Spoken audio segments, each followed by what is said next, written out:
ภะคะวะโตอะระหะโตสัมมาสัมพุทธัสสะนะโมตัสสะภะคะวะโตอะระหะโตสัมมาสัมพุทธัสสะสาธุสาธุโยสันนิสิโนวะลาโพธิมูเลมาลังสาเสนังมหันติปิจโยสัพโพธิมาการจิงอานันตัญญาโนโยโลกุตตะโมตังปานามามิพุทธังตังปานามามิธัมมังตังปานามามิสังฆังสาธุโอกาสาคาแต่ภาษาลิสัพพัญโยพระพุทธเจ้าและพระแก้วเจ้าทั้งสามประการอาจารย์ในวันนี้ก็เป็นวันดีที่อันวิเศษเหตุว่าเป็นวันวิสาขบูชาขอมาจุจดต่อเติงยังสามัญนาศรัทธาและมูลศรัทธาผู้ข้าทั้งหลาย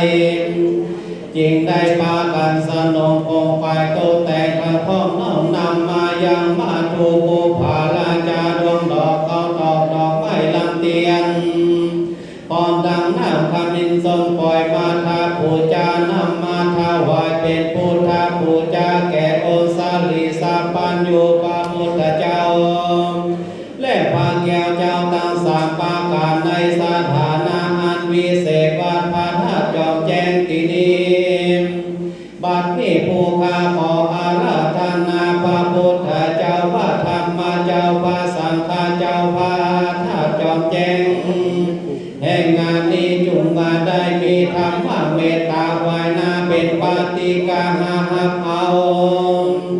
ยังอามิสาปูจาแห่งบุญและศรัทธาวัดพระธาตุจอมแจ้งจุคนและผู้ข้าทั้งหลาย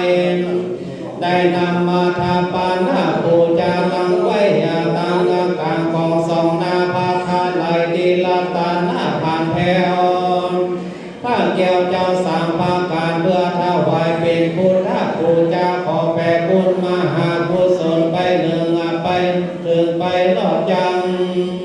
เทวาพุทธเทวดาพญาอินทร์พญาพรหมยมมาลาพญาพุทธนักน้ำปรมัยไอสวดแม่นางนาไทยธรณี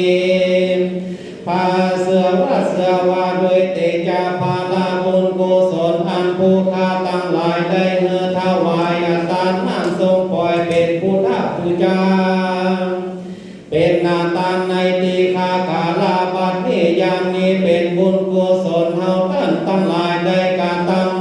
ำตึงบ่ลุกหลีกที่จักอยู่ทาบันโดนขอเป็นนาเกินกายขึ้นฟ้ามหากุศลสาเป่าคำชนนาขีคำน้ำกวางงามบุญกินบุญตานตีเฮาต้านตั้งหลายได้เกิดได้สร้างขอเป็นเตียนนำตั้งสองจักขออาเหือปนนาตุกจนนาแดนอาตาพัดแดนที่พระพุทธเจ้าบอกไปขอเป็นเขาติปานันติปัจจัยติตัวสัทธาตังลายไปตังที่ไปนาขอเป็นหอพิมานอยู่อันนาตามปัตนาคอยคุกจงเหือผู้ข้าทั้งหลายได้อยู่ดีมีสุขคือหลอดพ้นเสียยังสัพพะทุกขาสัพพะโลภะสัพพะพยาสัพพะข้อสัพพะภัยสัพพะคือสาเนียจันนาลายตังข้อจนนาและจนหลังขอมือยาได้มาปานาตังข้อเกียรติเวทโทษอุปัฏฐาวะกังวลอนตาลายนานาตังต่างข้อเจ็บข้อไม่ข้อไฟข้อหนาข้อมือลีลากาลพ้นนาจากตัวตนแห่งผู้ค้าเหมือนน้ำกิงกาทันตกจากใบบัวใบบอนแดดเติมผู้ค้าตั้งลายคอมือประกอบไปด้วยจงปีจงเดือนจงวันจงยามมีอายุปีอายุเดือนอายุวันอายุยามเข้าของเงินทางสุขกายสุขใจอย่าได้มีคนคล้องมองใจเพื่อเพลินในขันธสันดานแห่งผู้ค้าตั้งหลายจูคนแล้วนำเอาตัวตนไปอยู่กับจูพระพุทธศาสนา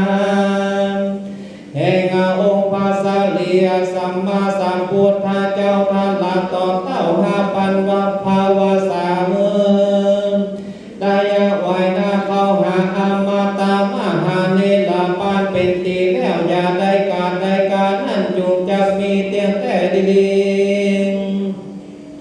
สาธุอิมานิมายังพันติยาภูปาภูภาลาชาทานาสุขันโททากาทานาสัพพะปุจุปกาลานาสัมมาสัมพุทธัสสะสักกัจจังเตมะสาวะภะโลกิยาโลกุตาลามาคาภาลานิปานาสุขาวตานิปานาปัจจโยโหนตุโนกับเป็นการนั่งทรงปล่อยด้วยครับต่อไปจะได้กล่าวคำหยาดน้ำนะครับที่ได้มาทำบุญวันนี้นะครับ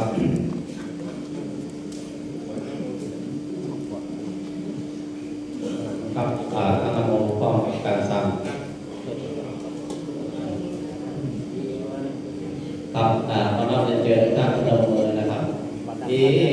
ทังทานากัมมังนิปปานาปัญจโยโหนตุโนนิจังอิตังศีลากัมมัง